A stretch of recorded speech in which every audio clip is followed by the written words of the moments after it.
Cutting edge, controversial, provocative, and introspective. Grab your cup of coffee and join me for Coffee Conversations with R. Wayne Woodson.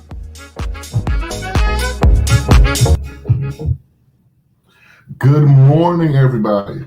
So let me just first start by saying that this seemed like an amazing idea when I had it with my team, and I am usually not a morning person, so to get here at 8, I had to get up at 6. So I'm just very glad to be here. Thank you all for joining. So like I said, this is a very different show from what I usually do. It's a little unscripted, and so I'm excited that everyone's joining me. 2 things that are different. One, if you'd like to be added to the stream during Coffee Conversations, I will always put the link in the chat box, and it's up there now. If you use that link, it'll notify me, and then I can add you in if you would like to join the discussion. Second thing, today's show is being underwritten by a coffee company that I have started using, and most of you know I'm addicted to coffee. And so if I'm promoting It Must Be Good in this Java 365, I will, when this is over, add to the link the information, because I have a code that you can use, and it will give you a discount. And it also makes a donation to my organizational scholarship fund. So I'm very excited. Thank you all again for joining. So today, what am I going to be talking about? I am going to be discussing politics and education. So most people know I live in Georgia. It's been a big push this year to get 2 Democratic candidates into the Senate. I think we're doing pretty good. As I looked at the news this morning, Reverend Warnock has been made the preemptive selection, and so we're excited about that. And Ossoff is actually doing very well. He's actually right now on CNN discussing where his campus status is. Excited. And I'd like to thank, Stacey Abrams. She ran for governor of Georgia, did not win, but unlike some people, she moved forward and continued to work for the citizens of this state.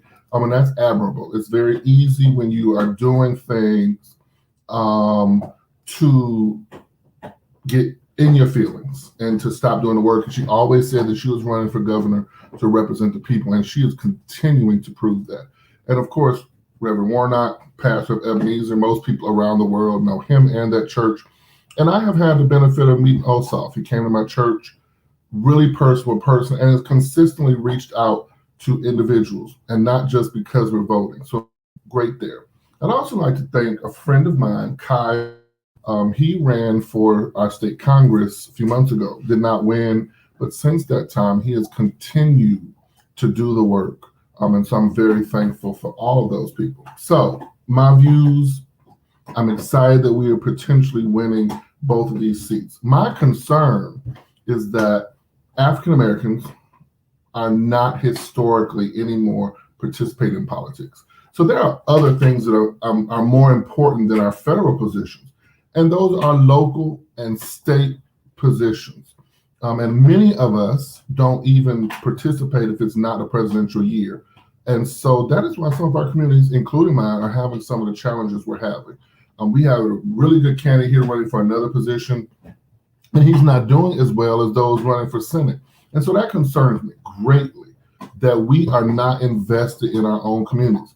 Many people are not invested in who's on their school boards. Many people are not invested in who's on their local governments. Our city councils and mayors have an impact on our lives on a daily basis than the federal government. And perfect example, I live in Atlanta. We have seen a surge in crime in this city. I've been here now, about 25 years. And it has gotten progressively worse. But who is making the changes in our city? It is our mayor and city council. In terms of our schools, it is our school board. We are not seeing direct interaction with federal people to solve these problems on a local level, and that's a concern. People live in communities across this country, and they are not participating in their own government. So that's a problem. Exactly right. It's up to us that we know the information to put out to the masses. Correct. There is a lot of things going on, and there are election processes, or I should say, voting processes throughout the time. It's not just when you have these major elections. There are millages, there are things that impact your school system. And for those of you who might not have children and might feel that, being involved in school is not something that you need to worry about. But it is, because if our young people are not getting what they need, then all of our communities suffer. We have increased job loss. We have lack of skilled people to do jobs. Yes, I'm a proponent for college. That's what I do. A lot of my career is dedicated to that work. But we also need people in skilled trades. We need people who are plumbers. We need people who are electricians. We need people who are contractors, because that work is important as well. And so we are not really invested in that problem. Exactly. There's a divide growing between the rich and the poor, thus crime will continue to grow. And that's very true. There is data to say that the crime increase can be directly related to lack of resources, lack of money in our communities, lack of skill, lack of job opportunities. So there are a lot of issues that are related to the division in our social classes. So that's a very good point. My other issue with what's going on now is that we had a large turnout a few weeks ago here in Georgia when we were president. But then those the same during this time frame. That's we be consistently involved in the process. I am a Democrat. That is what I'm registered as, because we're required to register as something. But I tend to vote for the best candidates. I look at all of the candidates. I even look at the Republican candidates. And that's important, because when people are making statements about folks, or if people are having commercials saying they're doing this and that, and there is no information or data to support that, that's a problem. When I worked at Payne College, our then provost, who's now the president, Dr. Cheryl Evans Jones, would always say, if it's not documented, it didn't happen. And that's important. When you're voting for these people, don't just vote for them because your party affiliation. I think we're seeing a big issue with that at the federal level currently, with gridlock, with lack of following the Constitution, with people just determined to impact things in such a negative light. And so that is a very important thing to think about. The other thing, and thank you all for joining and commenting. If you would like to get in the feed and comment on anything I'm saying, I want to just remind you that I have put a link up in the chat box for you to do that. And so I want to make sure that we're all involved.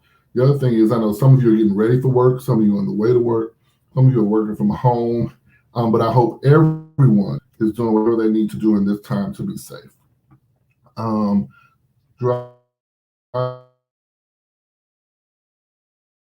Says, I have challenged my folks to get involved in local government and share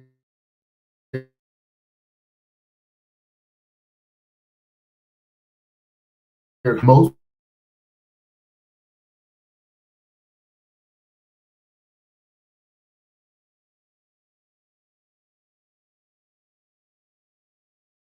people complain about things but lack the will to do something. That's very true. Process, or in the voting process.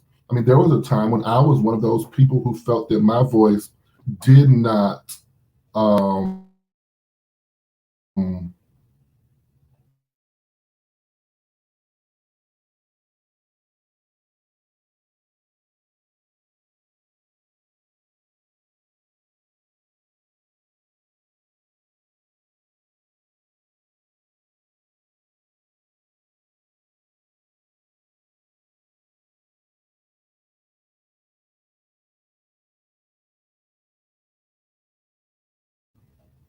this is always a challenge when you are starting a new show, and people, the internet and technology, and you make sure you're running, and then you get to the show and you have issues. So we'll continue to work on improving.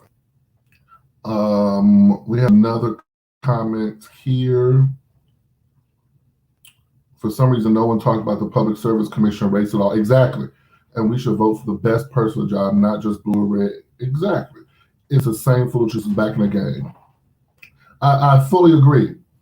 And I think that in the country, we have become too party, so determined that our specific parties have power that we are not always voting for the best. There are other things that we are voting on. Even in November, we voted on some rules and governing procedures and law. And I don't think most people that I have spoken to ever really went in and studied what those policies or millages or issues were, so that when they get to the poll, they would know how they wanted to vote. I think a lot of people just voted because it was on there and they were coming to vote for people. And so they just click something or check something. And so I have heard people saying that. And we must be more involved in the process. I mean, that's the only way we're going to move forward. There's a lot of work to be done. Even if we get both of these seats, and it's looking like we will, and we have a Democratic Senate, and we have a Democratic House, and a Democratic White House, that does not mean necessarily that everything is going to get pushed through. There could still be challenges that will still need a more majority vote in those organizations or bodies of legislature. So we need to think about that. Moving to this morning's second issue, and it still relates to politics. I have not heard enough conversation in any of these election processes regarding education reform, where we're going in terms of education with COVID. Some research and found that the incoming Secretary of Education is a proponent of students going back to school. While what I've not heard a lot in these budget talks at the congressional level and even at the local and state level is how we're going to fund what is needed to ensure that the students and the staff and the teachers are safe. You know, it is not cheap to prepare your situation, I mean, your school, your higher ed institution for this type of learning. That is not easy. That is not cheap. And for school systems that, and colleges and universities as well, that have not budgeted for that, that is an added expense. And so I want to hear more discussion about how we're going to fund these changes and these improvements that are needed. We've seen schools with shields, we've seen students and teachers with masks, but there are other things that have to be figured out. Lunch, how we're going to do lunch. And so we really need to discuss funding these changes. It's one thing in our more wealthy communities, and I'm not relegating wealthy to any specific race, because contrary to popular belief, we do have very affluent and wealthy Black neighborhoods or Hispanic neighborhoods. But my issue is those neighborhoods usually have families that are well off, families that can contribute. A lot of our private schools, those parents can contribute as well if necessary. I'm looking at our poor communities, our rural communities, not looking at race specific. But even our rural communities are going to have significant issues. They're usually underfunded. If you've done any research, they're max capacity. Sometimes they have teacher shortages because a lot of people do not want to move to those communities to become educators because it's not local, it's not a huge city, it doesn't have a nightlife, and that doesn't attract younger people. A lot of those teachers are local, and so we need to think about funding for that. Darren Davis says education is important. I ministered on this Saturday ongoing issue, schooling. And I'm glad you brought that up. I am working on something right now dealing with, the importance of education being promoted in our religious institutions. For most cultures and most religions, if you really look at religion and how they worship, there is a social component, there is a guiding component, there's a community component. And if we promote some of these things, and I'm not talking about political issues, I'm talking about societal improvement issues in our houses of worship. We can really make an impact. I do not hear a lot of times people talking about education in religious settings. And so what I do see is when it's the end of the year or something's going on, we have these award shows or we recognize our graduates. But right now, especially in the midst of COVID-19, we have a lot of students who are suffering, who are being challenged, and that is creating added stress. If you ever have listened to either of my other shows, either Dean Talk or From the Desk of the Dean, at the end of 2020, I had a whole series on mental health, and I talked to mental health professionals, about the increases they're seeing in student stress, the increases they're seeing in depression. And so those are real issues, and a lot of that right now is being impacted by education. And I mean, it's not just the students. Parents are having to shift. I have talked to parents who are just so overwhelmed because they're not able to help their young people. They don't have the skill set, they don't have the training, they don't have the content knowledge to really help. And that is frustrating, especially if you're a loving parent and you see your child suffering and you are unable to help them. So that's something to look at. So politics impacts everything. Those things are impacted. We need to call our congressional and our state legislatures and demand more money equally distributed for school systems. Kyle Lamont ran for our state Congress here, and my part of his work was, education. I'm up on education. I know it is pretty much needed. I'm communicating with people in those classrooms on a regular basis. And there is this concept across the country that teachers are lazy or that they don't want to teach or they're not teaching. I have seen firsthand that that is completely untrue. Now, with like any type of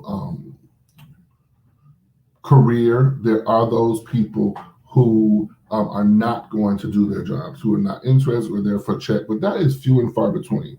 What I have seen is teachers working more, teachers doing more to help their students. I have seen teachers that are teaching with students in the class, with some students who are hybrid, so they half the time are there and half the time are at home or fully at home. And I have seen them teaching like this all at the same time. And contrary to what people are thinking, this requires a lot of preparation. And when we went into this COVID situation in March, we were not planning to be here this long. We have school systems and higher ed institutions that are now saying that they're going to continue to be virtual in the spring. So as we're moving into this new term, we're going to need to increase funding for education. There is no reason that a country of our size can spend billions of dollars on the military and have all the challenges we have in our education system. What this can lead to is our society and our country not having people skilled in various areas to do certain jobs. Someone asked me the other day why I'm such a proponent of going to college. Their assumption was that I was against other types of training or that I felt everybody needed to go to college. I do not feel that everyone needs to go to college. I believe everyone should be trained in the area they work. And I always use the analogy, most people are not going to go to a barber or a hairstylist who has not been to school or who does not have a license or who does not have training. You're not going to trust your hair to a professional who does not have the requisite training. It's the same thing in society. If you want to be a doctor, if you want to be a lawyer, there are certain things you have to do. And so that college experience is important. You can't get into medical school without certain skills, and most of those skills are not taught in high school. The other issue in terms of education is that if we don't have a portion of our society that attends college and does those things, what's going to happen is certain communities are not going to have representatives in those fields of specialty that look like them. And that's a problem. I certainly, hey, Dr. Graham, I certainly believe that there is work to do. I certainly believe that there is challenges. I believe that teachers across this country should have salary increases. It's interesting to me that that's one of the few fields that does not have significant periodic salary reviews. I have talked to some teachers, and I don't know how they do it, who are teaching these at these schools with these challenges and making $30,000 or $35,000 a year. That is really crazy to me. Yes, college is important for most career fields. And a lot of people say it's so theoretical and blah, blah, blah, blah. Well, theory is not bad. I think that any college or university experience, and I just had this discussion with Jayla McKee the other day, also needs a requisite internship or application process. I do think that one thing that higher ed does that is not the most effective is provide the theoretical training, and then when students get out, they have no practical application. They never worked while they were in school. They didn't have any internships in their field, and that does put them at a disadvantage.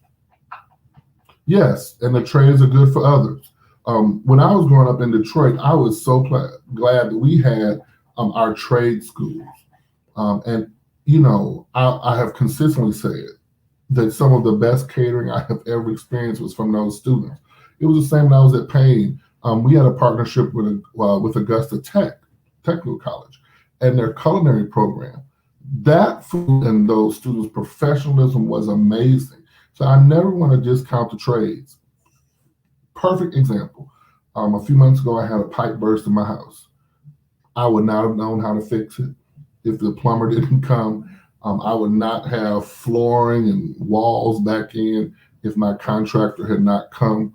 And so it is important that we also represent and acknowledge those people who are in the trade fields.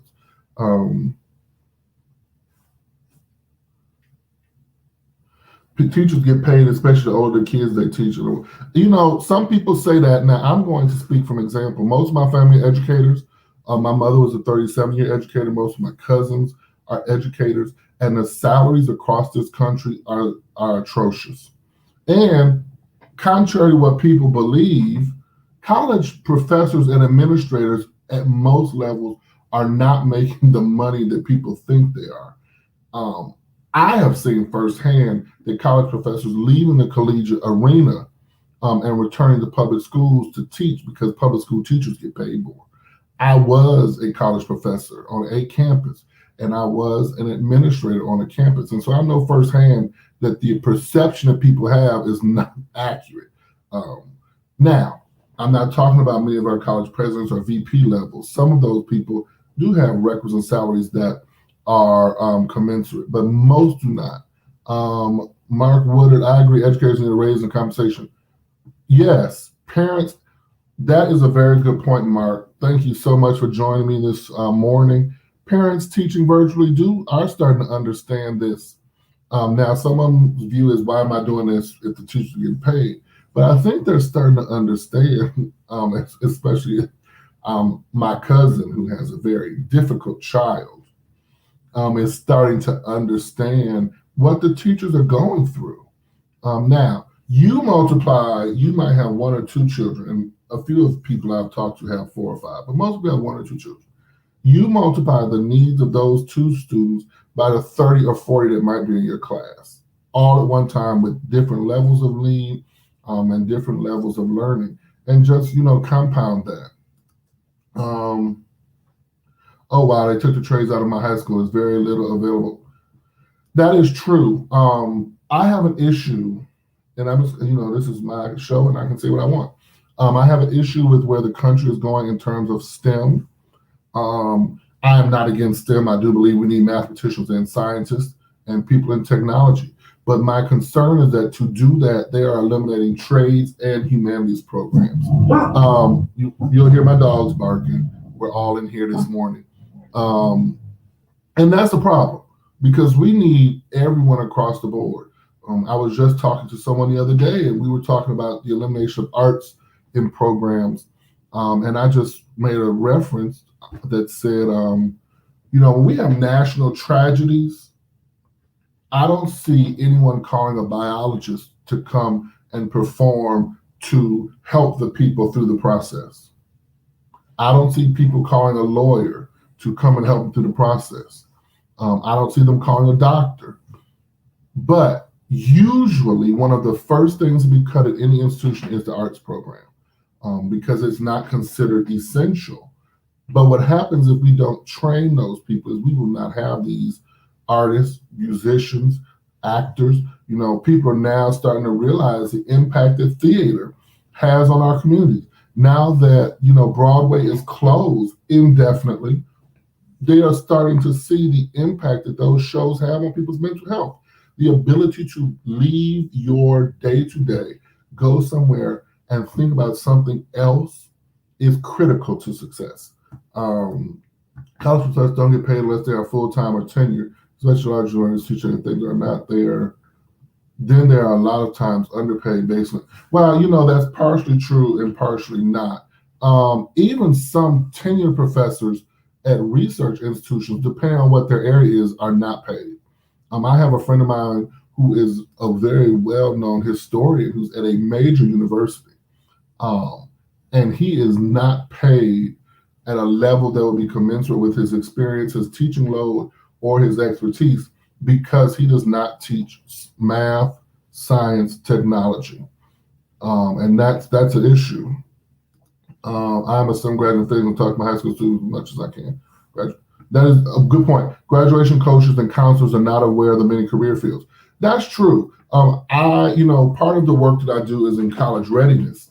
And what I do find is that a lot of people who are advising our young folks are not fully aware of what's going on. And not just in terms of programming, but even what the real college application process is like, or what college is like when they get there. I think we do a disservice to our high schoolers when we don't teach them finance. We don't teach them money management. We don't teach them real time management. But we are focused on the same curriculum that we have had for almost 100 years. That is just this same basic curriculum, these same basic courses. Everyone has to go through the same program. And I just think that, we need to do some reevaluation of our just K-12 curriculum in general, and start doing some shifting in that area. That is a very, very good point. And, I have a lot of my friends and colleagues who are in the STEM fields, and I rely on them greatly, especially when I'm working with a student who wants to be a biologist, who has really no clue what that looks like, or who wants to be a chemist, or like in Gerard's case, who wants to be a physicist. I have a young African-American male that I'm working with now. His math skills are amazing. I'm just impressed. He is a sophomore, and he is trying to get into these senior level math courses because his advanced skill set. But I thought it was interesting nobody had talked to him about potentially going to college for math and the opportunities that degree could afford him, or going to school for finance and the opportunities that could afford him, or going to school for accounting. No one ever talked to him about that. But they've consistently talked to him about athletics. Some people have told him that he should consider trade school. And so we're having discussions now with his family and him about what he really wants to do, and just giving him the options. I don't ever tell young people what to do. I just try to provide them with the best opportunity. And so finally, this is a short show on the first and third Wednesdays. I want to discuss HBCUs. Their placement on the political level is important. We've gotten some funding. There have been some funding increases, and I'm very pleased about that. But I just want to bring to everyone's attention that we consistently have this argument. I've stopped arguing the point, but there is this consistent argument about the relevancy of HBCUs, or the fact that they're not training and educating people at the same level as every other school. So let me shed some light on that. Our vice president-elect is an HBCU graduate. Our new Senator, Reverend Warnock, is an HBCU graduate. We have HBCU graduates across the board who are doing amazing things and an amazing impact on society at all levels. If you are not aware of that, then you should do some research. But it's time out for us to discount those institutions. There is an HBCU opportunity for anyone's desire, for anyone's skill level. We have major research universities. We have small, intimate liberal arts schools. There are 2-year institutions. And so we want to make sure that we're promoting those schools in our communities. And I am very pleased. Many of them offer collegiate opportunities to students who potentially might not get into other schools. They get an excellent education and they come out just as prepared as other people. And so, that's always my push whenever I do anything. So thank you all so much for joining this morning. I do want to make you aware that this video will only be available after the live on my YouTube channel, which is Dr. Woodson 2020. So make sure you go over there and subscribe. And also, moving forward this year, I'm excited. We're going to be posting some smaller videos on specific topics. I think most of you know a lot of my work is in education, leadership, and access. And so we're going to be making sure that we post those. Hey, Mr. Washington, it's nice to see you on this morning. He is an HBCU graduate and an educator as well. So we are training the people. It is not necessary to go to another institution to get an excellent education. So thank you all for joining this morning. Make sure you follow me, Dr. Woodson 2020, on YouTube. And check out my channel moving forward. We're going to be posting those new videos this week. Good morning, everyone. Have a great day. Finish your cup of coffee, and I look forward to seeing you in 2 weeks.